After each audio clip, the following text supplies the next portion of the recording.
The conference hall stretched wide enough to hold representatives from 40 different species, yet the silence felt suffocating. High Chancellor Yora of the Cillian Council watched the holographic casualty reports scroll past her vision. 300 billion lives lost in 18 months. The Krillian horde advanced through another system every week, and nothing the combined galactic forces tried made any difference. A Thalaxian commander named Brent stood near the observation window, his 4 arms crossed in a gesture that meant deep worry among his kind. He had fought the Krillians on 6 different worlds. Each time, his forces retreated with fewer ships than they started with. "We need something different," Yora said, her translator converting her melodic language into standard galactic speech. "Every strategy we know has failed. The Krillians are too aggressive, too willing to die for their cause. Our soldiers fear death. Theirs embrace it." An elderly Centauri medical officer named Plin shuffled forward. "What about the humans? They passed all our peaceful contact protocols 3 years ago. Their military capacity remains largely unknown to us." Yora considered this. Earth was a recent addition to galactic civilization. The humans seemed friendly enough, if a bit odd in their social behaviors. Their planet had unified under one government only after discovering faster-than-light travel, which was unusual but not unheard of. "Very well," Yora decided. "Prepare a formal request for military assistance. Mark it as urgent." 6 weeks later, the human response arrived. Earth's ambassador, a cheerful woman who smiled too much, presented their offer in person. "We're happy to help," she said, still wearing that unnerving smile. "We have a specialized unit that would be perfect for your situation. They're part of a unique program we've developed." "Your finest soldiers?" Brent asked hopefully. "In a manner of speaking," the ambassador replied. "They're individuals who have been channeled into military service through our rehabilitation initiative. Think of them as problem solvers with atypical neurological profiles." The galactic representatives exchanged confused glances but accepted. Desperation left little room for questions. When the human transport ship arrived at the staging area, Brent went personally to greet them. The ship itself looked plain, functional rather than impressive. The boarding ramp descended with a hiss of equalizing pressure. 5 humans walked down in perfectly synchronized steps. They wore simple gray uniforms without decoration. Each carried their personal equipment with practiced efficiency. What struck Brent immediately was their eyes. Every species he knew showed some emotion in their visual organs. Fear, excitement, nervousness before combat. These humans showed nothing, just calm observation. The one in front, a man with dark hair graying at the temples, stopped precisely 3 meters from Brent and performed a gesture the Thalaxian recognized as a human greeting. "Raymond Foster, Unit Commander. Call me Ray. This is Olivia Grant, Dennis Huang, Patricia Kovac, and Walter Cross." Each human nodded in turn, not a smile among them, not a flicker of anything. "I am Commander Brent. Welcome to Forward Operating Base Sentinel. I must confess, we expected a larger force." 5 is sufficient for initial assessment," Ray said. His voice carried no pride or modesty, just statement of fact. "Brief us on current tactical situation." The briefing room felt colder somehow with the humans present. Brent displayed the holographic battlefield maps, showing Krillian advance patterns and previous engagement outcomes. He explained how 3 different species had attempted to hold the Vorton sector. All 3 retreated with 70% casualties. Olivia, the woman with short blonde hair, leaned forward to examine a tactical map. "What's the primary explosive yield in their artillery?" "Approximately 40 megatons per standard shell," Brent answered. Her face remained blank, but she nodded. "Workable." Dennis, thin and quiet, spoke without looking away from the casualty reports. "Engagement ranges between 2 and 20 kilometers typically. Acceptable parameters." Walter, oldest of the group, pulled up economic data on the Krillians. Supply line vulnerability assessment. Brent blinked his primary eyes. You want to see their logistics before seeing combat footage. Combat is downstream from supply, Walter said. Show us how they eat. For 3 hours the humans asked questions. Not once did they inquire about survival odds, evacuation procedures, or memorial traditions. They wanted hard data. Kill ratios, ammunition expenditure rates, terrain analysis, enemy communication frequencies. Plynn, who had joined the briefing out of medical necessity, took notes on a datapad. Her tentacles trembled slightly. Something about these humans felt wrong on an instinctive level. When the briefing concluded, Ray stood smoothly. We'll need 48 hours to prepare equipment and review all combat recordings. Assign us to the next defensive priority. The Kelmer Heights position, Brent said slowly. Intelligence suggests a major Krillian push within the week. It's a critical choke point. If it falls, they gain access to 3 populated systems. Casualty projections for defenders, Trish asked. She was stocky, muscular, with scars visible on her hands. Brent hesitated. Current models suggest 85% losses even with full reinforcement. The humans looked at each other briefly. Some unspoken communication passed between them. Then Ray turned back to Brent. We'll hold it, he said with the same tone someone might use to order lunch.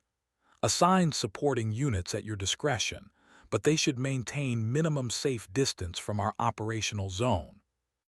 You understand the odds? Brent asked. Statistics are tools, not prophecies, Walter said. The Krillians operate on psychological intimidation. Adequate preparation negates their advantage. As the humans left to inspect their assigned quarters, Plynn moved beside Brent. Her voice came out as a whisper through her translator. Commander, something is profoundly wrong with those humans. Did you see their affect? No fear. No bravado trying to hide fear, just nothing. Brent watched the 5 figures disappear down the corridor, moving with identical economical strides. I noticed, he said quietly. The question is whether that makes them exactly what we need or something we should never have invited. His report to High Chancellor Yora that evening ended with a single line that would prove prophetic. The humans have arrived, and I am uncertain whether we have gained allies or unleashed something that simply tolerates our existence because we share a common enemy. Kelmer Heights rose from the desert plain like a broken tooth, all jagged rock and defensive positions carved by previous occupants. Captain Dren of the Vortak Heavy Infantry Division climbed the eastern ridge, his breathing apparatus filtering the thin atmosphere. Behind him, 200 soldiers dug into positions they probably wouldn't live to abandon. The humans arrived by ground transport instead of shuttle. Dren watched them unload crates of equipment with mechanical efficiency. No conversation, no complaints about the heat that made his own troops irritable. They simply worked. Ray approached Dren's command post without preamble. Perimeter assessment complete. You have adequate fields of fire on the northern approach, but the western canyon provides cover almost to your position. I know, Dren said, mandibles clicking in frustration. Previous defenders tried mining it. Krillians cleared the charges with drone sacrifices, then pushed through anyway. Then we use different mines, Olivia said, appearing beside Ray so quietly that Dren's second heart skipped. Ones that look like rocks, ones that wait for mass concentration before activating. How long do you need? Dren asked. She looked at the canyon, then at her chronometer. 6 hours for primary field, 12 for optimal saturation. Do you need assistance? No. She walked away toward the canyon, carrying equipment that should have required 3 people to move. Dennis climbed to the highest point of the heights, a spire of rock barely wide enough for 1 person. He set up his rifle there, exposed to every angle of fire, and began making minute adjustments to the scope. When Dren sent someone to suggest he find cover, The messenger returned confused. "He said he doesn't need cover because they'll be dead before they locate him," the soldier reported. "Sir, he said it like he was describing the weather." Trish walked the entire perimeter, testing every defensive position with her own hands. She moved rocks, repositioned supply crates, and memorized every centimeter of ground. Dren watched her pause at a tight section between two boulders. "This choke point is perfect," she said to no one in particular. 17 enemy maximum before bodies block passage. Blade work optimal." She smiled then, just slightly, and it made Dren's skin crawl under his armor. Walter set up what looked like monitoring equipment in the command post. "I need access to all communication intercepts," he told Dren. "Everything you've recorded from Krillian forces in the past month." "Why, we already know they're coming. I need to understand how they think before I can predict how they'll deviate from standard tactics." Walter's fingers moved across the display. "All warfare is psychological, even theirs, especially theirs." Night fell on the third day. Dren's scouts reported Krillian forces massing 20 kilometers out. Heavy armor, artillery, at least 3,000 soldiers. The attack would come at dawn. Dren found Ray standing on the western edge, looking toward enemy positions invisible in the darkness. "My soldiers are frightened," Dren said. "It felt important to be honest with this strange human. Some are writing final messages to their families. Statistically appropriate behavior when facing likely death," Ray replied. "Are you not afraid?" Ray considered the question with apparent genuine thought. "No, fear is a chemical response to perceived danger. Mine doesn't activate appropriately, never has." "How can you fight without fear? Fear keeps you sharp, keeps you alive." "Fear also causes mistakes, panic, hesitation." Ray glanced at Dren. "We compensate for lack of fear with rigorous training. We follow protocols because we don't have emotions to guide us towards survival. It's more reliable." "That's not natural." "No," Ray agreed, "it isn't." Dawn arrived with artillery fire. The Krillian bombardment shook the heights exactly as projected. Dren's forces hunkered in their positions, flinching with each explosion. The humans didn't flinch. They waited. When the barrage ended, Krillian armor rolled forward. Troop transports followed. They advanced on the western canyon exactly as predicted. Olivia's voice came over the communication network, flat and precise. "Concentration optimal. Initiating sequence." The canyon erupted, not in one explosion, but in cascading detonations that seemed to calculate the perfect moment to multiply damage. Dren watched through enhanced optics as Krillian vehicles tumbled into each other, creating secondary explosions that accomplished more destruction than the mines themselves. The Krillians adapted quickly, redirecting forces to the northern approach where the terrain offered less cover. They advanced in their characteristic aggressive rush, firing constantly, screaming their war cries. Dennis fired his first shot. A Krillian officer dropped 2 kilometers away, the round penetrating his command vehicle's observation port. Second shot. Another officer. Third shot. A weapons specialist carrying anti-armor equipment. "How is he making those shots?" Dren's artillery coordinator asked. "The distance, the wind, the heat shimmer." "He doesn't overthink," Ray said from his position. "He calculates, adjusts, fires. No performance anxiety, no fear of missing, just mathematics." The Krillians reached the middle perimeter. Dren's forces engaged, their fire disciplined but increasingly desperate as the enemy numbers became apparent. For every Krillian that fell, 2 more seemed to take their place. Then Trish's voice, calm as someone ordering food. "They're at my position."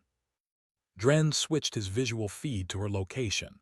What he saw would haunt his sleeping periods for months.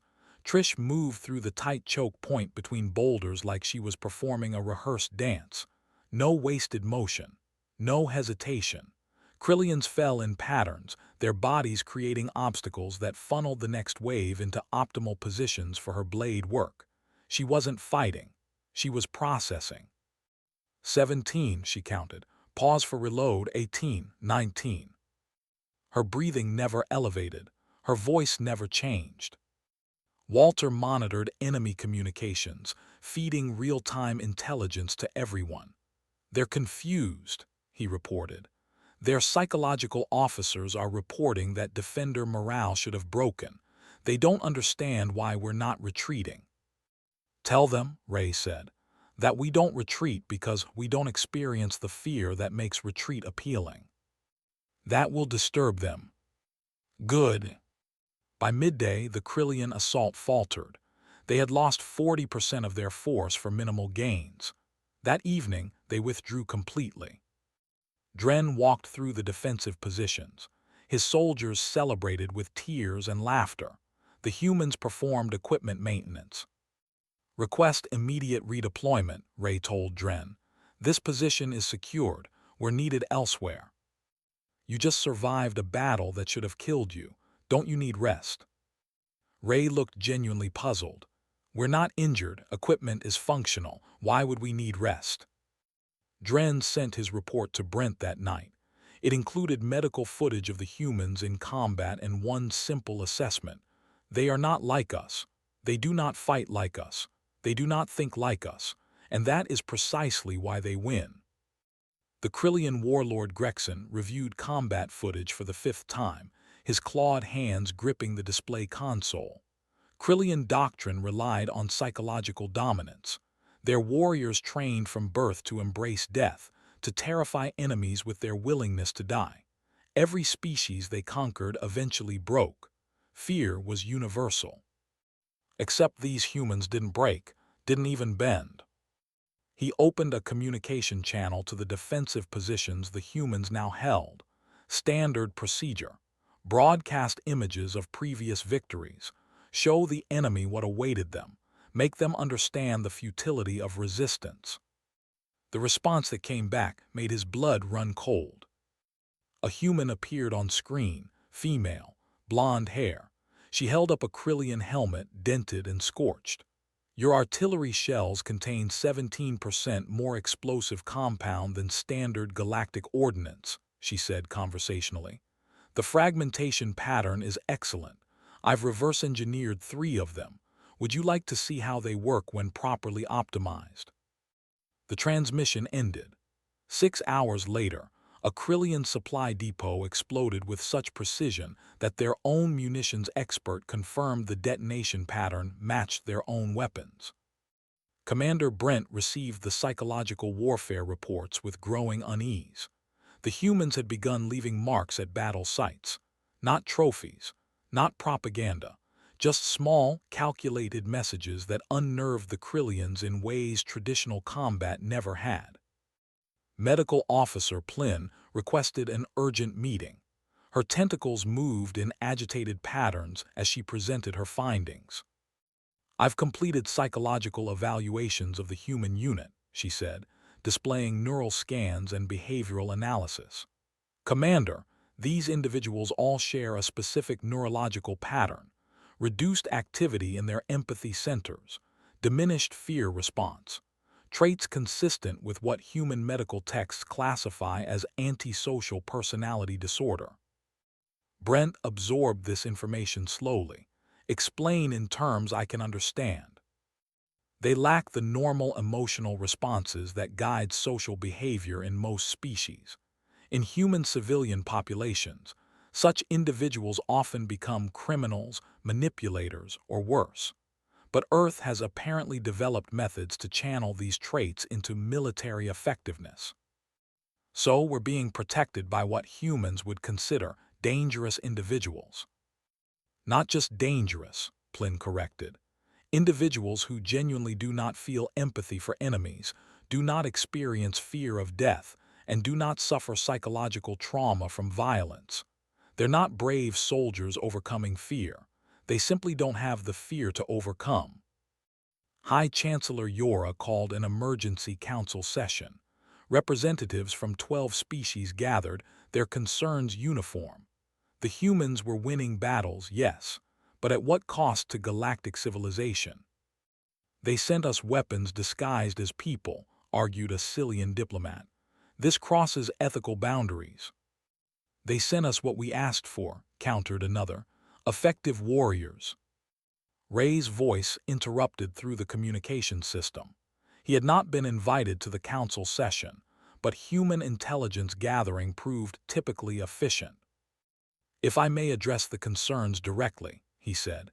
No anger in his tone, just statement. Earth has always produced individuals with our neurological profile. Roughly 1% of the human population meets clinical criteria. In your terms, we're evolutionary accidents, humans who don't connect emotionally the way most do. That makes you dangerous, Yora said. In unstructured environments, yes. In structured military contexts, we're incredibly useful. We follow orders not because we care about the cause, but because the logic makes sense. We don't commit atrocities because our training protocols prevent it, not because we feel empathy for victims. We're controllable precisely because we operate on reason rather than emotion. Walter's voice added to the transmission. Historical data shows that many human military leaders throughout our history demonstrated traits similar to ours. The difference is that modern Earth recognizes us early and provides structure. We become assets instead of problems. The council debated for hours. Finally, Yora made a decision. You may continue operating, but under increased oversight. Medical Officer Plynn will monitor your psychological states and report any concerning developments. Acceptable, Ray replied. Though I should note that our psychological states don't develop, they remain consistent. On the front lines, the war shifted in unexpected ways. Krillian forces began avoiding sectors where humans operated. Their intelligence had identified the 5-person unit, and warnings spread through their ranks. A captured Krillian officer underwent interrogation. Brent observed as Ray conducted the session. There was no torture, no threats. Ray simply asked questions and waited for answers with infinite patience. Why do your forces avoid engagement with our unit? Ray asked. The Krillian's translator rendered his response with a tremor of fear. You're wrong. All species fear death. All species break eventually. But you don't fear, you don't anger, you don't even hate us. You just calculate how to kill us most efficiently. That's accurate, Ray confirmed. It's unnatural. Warriors should have passion, honor, rage. You have nothing, you're empty. We have purpose, Ray corrected. We have structure. We have objectives. What we lack is the emotional noise that makes others unpredictable. The interrogation yielded valuable intelligence about Krillian command structures. But what it revealed about human psychology troubled Brent more than any enemy secret. Trish explained it to him later in her characteristically blunt manner. They stood in a recreation area, watching other soldiers relax after shifts. You keep trying to understand us as people, she said. That's the problem. We are people, but we're people missing components you think are essential. Empathy, fear, social connection beyond logical benefit. How do you live like that? Easily, we don't miss what we never had. For us, following our training is simpler than for your soldiers. They fight fear, overcome horror, push through trauma. We just do the job. No internal conflict. No nightmares, no guilt. That sounds lonely. She considered this. I don't know. Loneliness requires missing connection. I don't miss it. I recognize its utility, build approximations of it when tactically useful, but I don't need it. Brent realized then what truly disturbed him. Not that the humans were dangerous, but that they were perfectly content being what they were. No angst, no suffering, no yearning to be different. Dennis summed it up perfectly during a tactical briefing. Someone asked if he ever wished he could feel fear like normal people. No, he replied simply. Fear makes people miss shots I don't miss. The war continued. The humans fought. The Krillians learned to fear creatures that felt no fear themselves, and the galaxy confronted an uncomfortable truth. Sometimes the best defense against monsters was to send your own monsters to fight them. The Krillian Grand Assembly met in their war chamber deep beneath the surface of their fortress world. 50 warlords surrounded the projection table, watching tactical displays that showed a pattern no Krillian had seen in 3 centuries of conquest. Retreat markers, dozens of them. Warlord Gregson stood before his peers, mandibles clicking in what passed for embarrassment among his species. The human unit has repelled 14 separate offensive actions. Our psychological warfare division reports complete ineffectiveness against them. They are only 5 individuals, another warlord snarled. 5 against thousands. How is this possible? Because they fight without the weaknesses we exploit, Gregson explained. He activated a recording. Watch. The footage showed a human named Dennis positioned on a ridgeline. Krillian snipers had targeted his location with suppressing fire. Standard doctrine dictated he should take cover, allowing ground forces to advance. Instead, he continued firing, methodical, precise. Each shot claimed a Krillian life while incoming rounds impacted around him. He adjusted for each near miss, compensated, and continued. He should be terrified, Gregson said. He should flee, but his biosigns show no elevated stress response. He treats incoming fire as environmental data to be calculated, nothing more. Another recording showed the female named Olivia demolishing a Krillian armor column. She had infiltrated their staging area alone, planted charges throughout the vehicle park, and waited. When confronted by security forces, she engaged them in close combat while simultaneously monitoring detonation timers. She killed 6 guards with calm efficiency, triggered her explosives with perfect timing, and extracted through the resulting chaos. Analysis, the assembly leader demanded. They're not soldiers in any sense we understand, Gregson admitted. Soldiers fear death but overcome it. Soldiers hate enemies and fight with rage.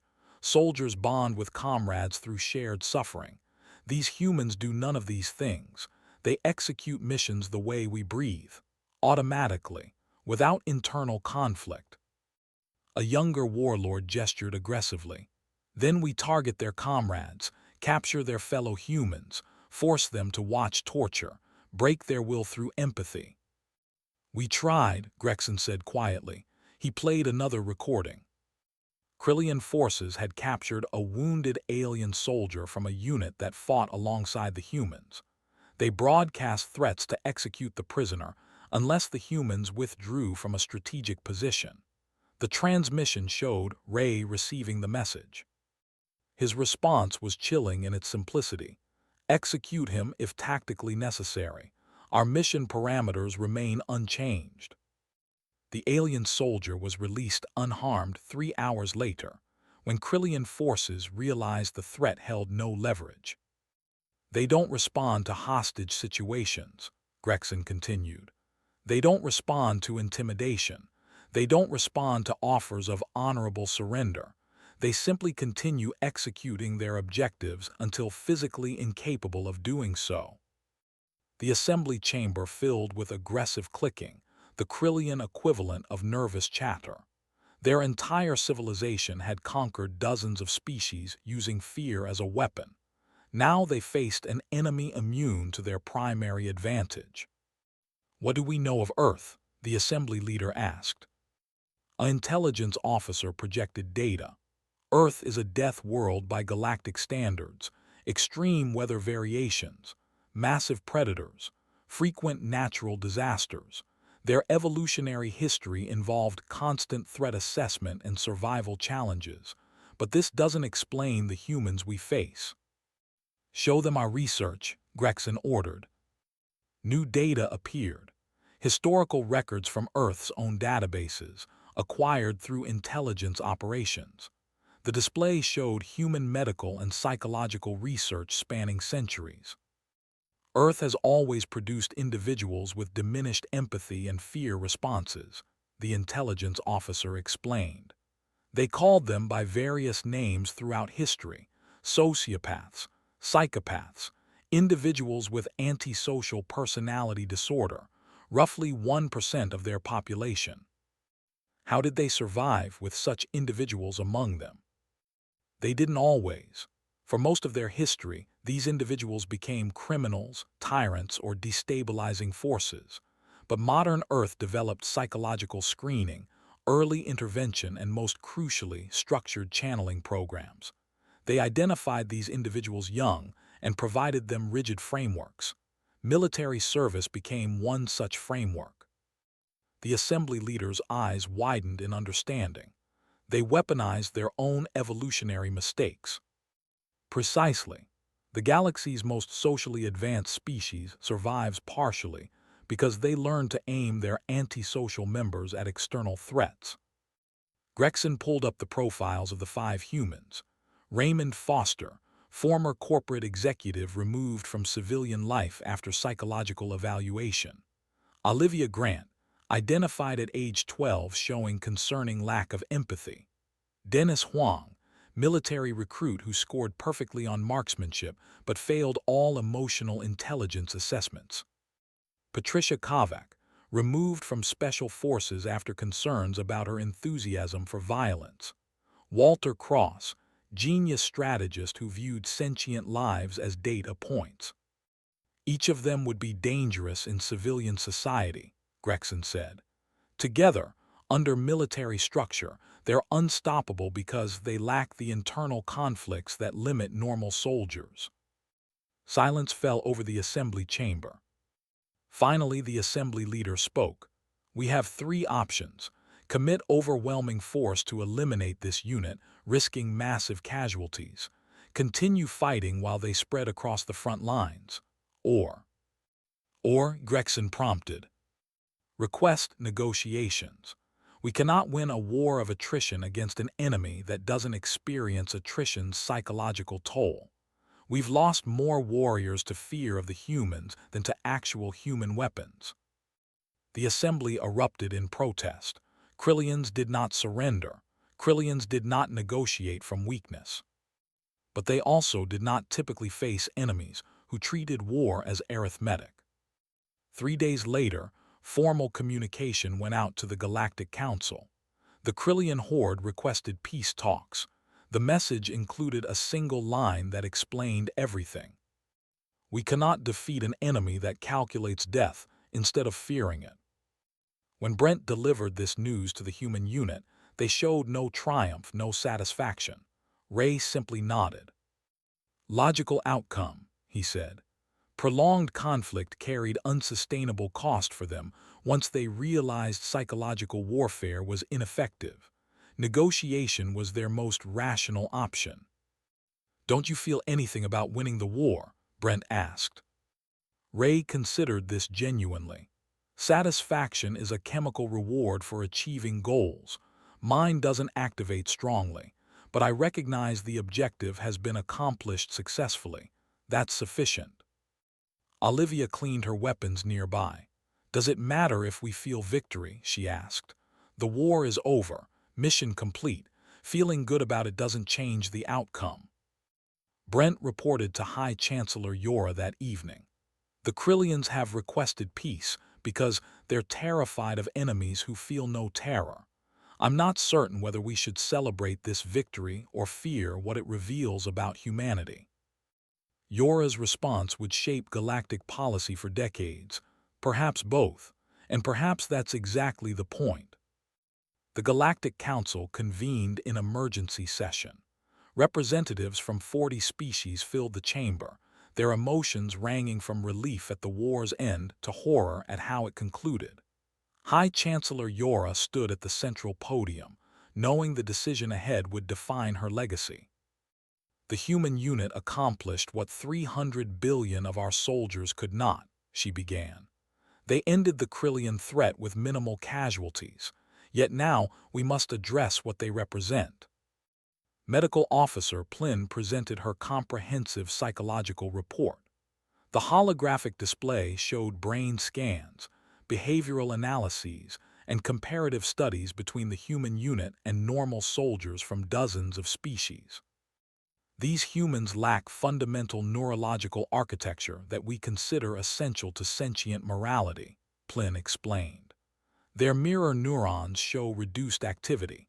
Their amygdala processes fear differently. Their prefrontal cortex doesn't generate emotional empathy the way it should. A Centauri diplomat raised multiple appendages in alarm. You're describing predators, not people. They are people, Plin corrected, but people with different wiring.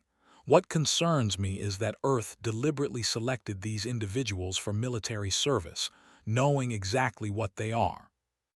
Earth's ambassador stood to respond. She no longer smiled. We didn't create this condition. It exists naturally in roughly 1% of humans. For most of our history, these individuals became problems, serial criminals, ruthless leaders, destructive forces in society. We had two choices: continue treating them as purely dangerous or find ways to channel their traits productively. So you turned them into weapons, accused a Cillian representative. We gave them structure, the ambassador countered, purpose, direction. Without military frameworks, many would end up in prison or worse. With it, they serve society instead of harming it. They're not slaves. They volunteer because the life suits their psychology. Commander Brent requested permission to speak. As the officer who had worked most closely with the human unit, his testimony carried weight.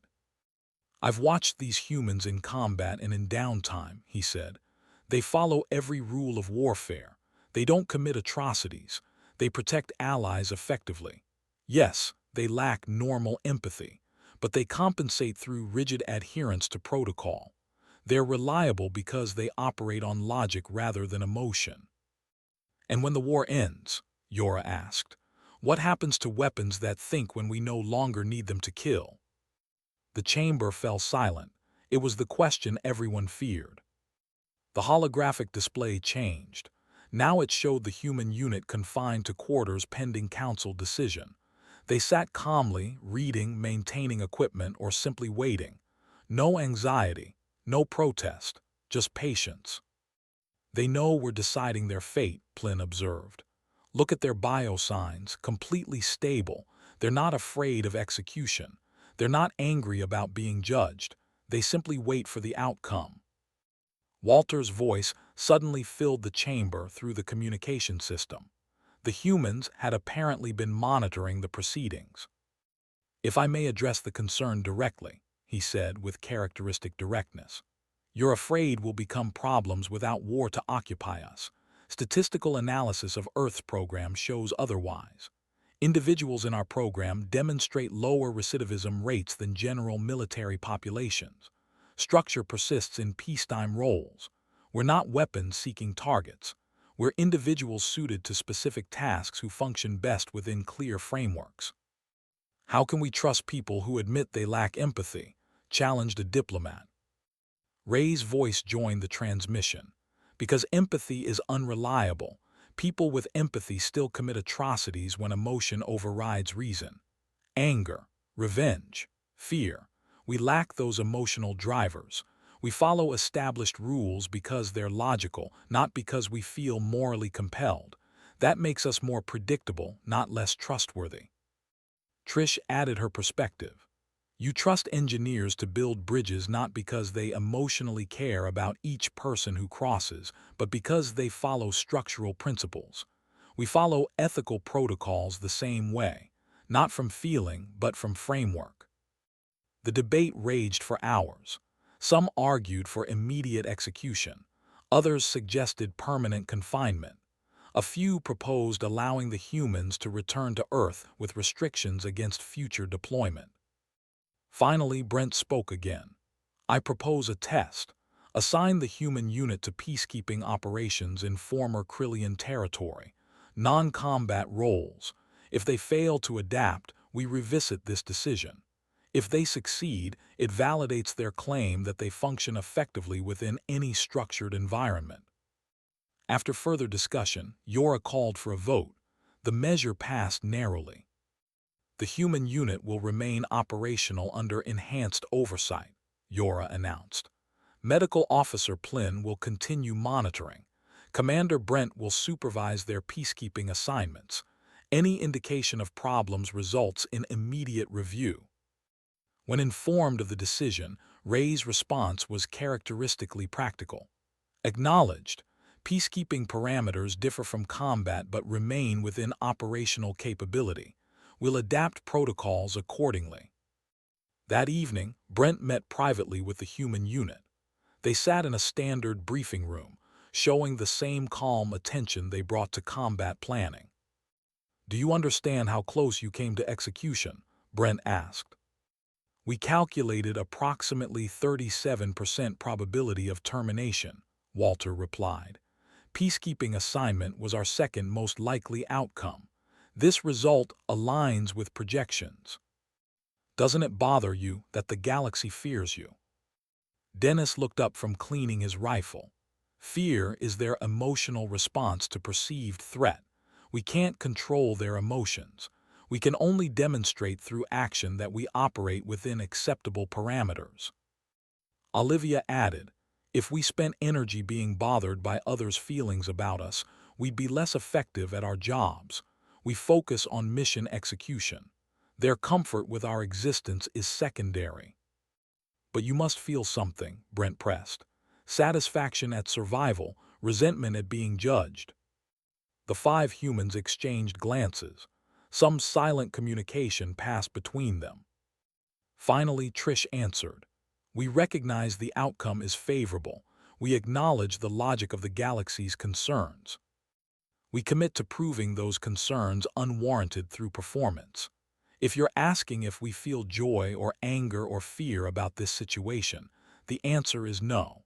We simply process it as new operational parameters and adjust accordingly." Plynn watched from the observation room, updating her notes. Her final entry for the day read, "They are what they claim to be. No deception, no hidden agenda, just individuals missing certain emotional components compensating through structure and logic. The question isn't whether they're dangerous. Everything capable is dangerous. The question is whether dangerous tools properly directed become necessary assets. History will answer." The council session adjourned. The humans prepared for their new assignment, and the galaxy moved forward with its strange new protectors, neither fully trusting nor fully rejecting the idea that sometimes the best defense against darkness was to carefully aim your own darkness toward the light. 6 months after the war ended, the Vorton settlement looked almost peaceful. Former Krillian military installations had been converted to refugee processing centers. Markets operated where ammunition depots once stood. Children of 3 different species played in areas that previously held artillery positions. The human unit walked through the settlement, their presence drawing stares and whispers. Some aliens moved away nervously. Others nodded in cautious respect. The humans noticed but showed no reaction to either response. Olivia stood at what remained of a Krillian bunker, now being dismantled for raw materials. A young Thalaxian engineer struggled with an old explosive charge still embedded in the structure. "Stop," Olivia said calmly, approaching. "That's a delayed activation mine. Standard Krillian defensive pattern. If you pull it that direction, the anti-tamper mechanism triggers." The engineer froze. "How do I disarm it?" Olivia examined the device with the same focused interest she had shown when placing explosives during the war. "Rotate counterclockwise 3 times, then depress the center contact while maintaining pressure on the outer ring. I can do it if you prefer." "Please." She disarmed the explosive in 40 seconds, her hands steady and precise. The engineer thanked her profusely. She nodded once and walked away, already scanning for other hazards in the demolition site. Dennis provided overwatch for refugee convoys traveling through contested territory. Insurgent elements still operated in some regions, targeting civilians to destabilize peace efforts. He positioned himself on a communications tower, rifle ready, for 16 hours straight. When a convoy coordinator asked if he needed breaks, he replied, "Optimal engagement range is maintained from this position. Movement decreases effectiveness. I'm fine."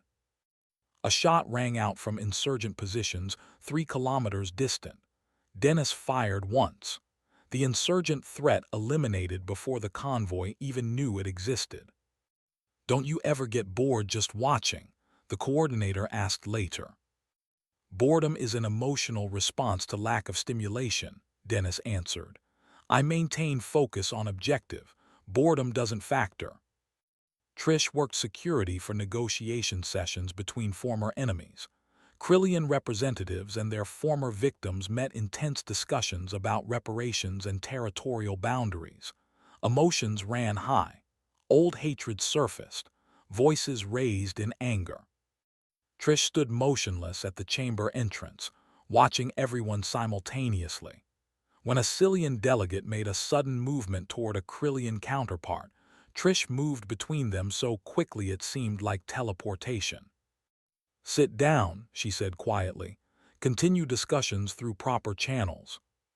The Cillian, still angry but startled by her speed, complied. Later, a Krillian representative approached her privately. "I fought against you during the war. You killed 17 of my unit personally." 18, Trish corrected. "The casualty reports missed one. And now you protect me from those who hate my species." "My current mission parameters include ensuring all parties in negotiations remain safe. Your species is irrelevant to that objective. I protect everyone equally because the protocol requires it, not because I've forgiven past actions or developed sympathy for your position." The Krillian studied her. That honesty is almost refreshing. Most would pretend compassion.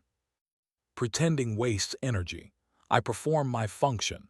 Emotional theater doesn't enhance effectiveness." Walter ran statistical analysis for reconstruction efforts. Refugee placement, resource allocation, infrastructure rebuilding. He processed data from 40 different agencies, identified inefficiencies, and proposed optimizations that saved thousands of lives through better logistics. When thanked for his work, he seemed genuinely puzzled. "I'm just organizing data according to optimal outcomes. This isn't charity, it's problem solving." A Centauri aid worker tried to explain, "But you're saving lives. Doesn't that feel meaningful?" "I recognize the value of the outcome," Walter replied. "Lives continuing is preferable to lives ending from a stability perspective. Whether I feel meaning about it doesn't change the result. The math works regardless of my emotional state." Ray coordinated all peacekeeping operations across 3 sectors. He met with military commanders, civilian authorities, and former enemies with equal professional detachment. His reports were comprehensive, accurate, and completely devoid of personal opinion. High Chancellor Yora visited the operations center personally. She found Ray reviewing incident reports at 3 in the morning, alone. "Don't you sleep?" she asked. 4 hours nightly, sufficient for cognitive function." "The war is over, you can rest more." Peacekeeping requires different skills than combat but similar dedication. Problems don't pause for rest cycles. Yora sat across from him, studying this strange human who had helped save the galaxy. "You really don't feel pride in what you've accomplished, do you? No satisfaction in victory, no joy in peace." Ray considered her words carefully. "I recognize we achieved objectives successfully. I acknowledge the positive outcomes. If you're asking if I experience emotional reward from these facts, the answer is no. But I question whether that matters. The peace exists regardless of my feelings about it." "It matters to us. We need to understand you." "Why? You don't need to understand how a tool works to use it effectively. You just need to know it's reliable." "You're not a tool, you're a person." "I'm a person who functions like a tool," Ray corrected gently. "I have thoughts, preferences, and decision-making capacity. I simply lack certain emotional responses you consider essential to personhood. Your definitions need expansion, not my nature. Yora left that conversation with more questions than answers, but over the following months, evidence accumulated. The human unit performed every peacekeeping task with the same efficiency they brought to warfare. Crime rates dropped in areas they patrolled. Negotiations they secured remained stable. Reconstruction projects they analyzed improved dramatically. Medical Officer Plynn compiled her final report. They are exactly what they claim to be: consistent, reliable, effective. They lack emotional empathy but follow ethical protocols more rigidly than those who act on feeling. I recommend permanent integration into peacekeeping forces. A year after the war ended, new conflict erupted in a distant sector. Another species requested assistance. The Galactic Council debated options. High Chancellor Yora met with Ray privately before the decision. "If we send you to another war, you'll go without hesitation," she said. "Correct, if mission parameters align with our capabilities and proper authorization exists. Doesn't it bother you that we're using you as weapons again?" Ray's expression didn't change. "We volunteered for military service knowing exactly what it entails. Using soldiers for military purposes isn't exploitation. It's function-matching form. We're effective at this. Most species need warriors who can overcome fear and maintain humanity despite violence. Earth offers warriors who don't experience the fear that needs overcoming and maintain protocols instead of humanity. Different approach, same outcome. And if we chose not to send you, if we said you've done enough, we'd accept that decision and request alternative structured assignments. We require purpose and framework, not specifically combat. But if combat serves galactic stability, we're optimally suited for it." The Council voted. The human unit deployed to the new conflict zone. As they prepared to depart, a young Cillian who had been rescued during the Krillian War approached Dennis. "Thank you," she said, "for everything." Dennis looked at her with his characteristic flat affect. "I was performing assigned duties. Thanks aren't necessary." "They are to me. You saved my life. I neutralized threats according to mission parameters. That your life continued was a positive outcome of successful mission execution, not a personal favor requiring gratitude." The Cillian smiled despite his words. "You can say it however you want. I'm still grateful." After she left, Olivia asked Dennis, "Do you think they'll ever understand us?" "Probably not completely. Their brains process the world through emotional filters. Ours don't. But understanding isn't required for functional cooperation.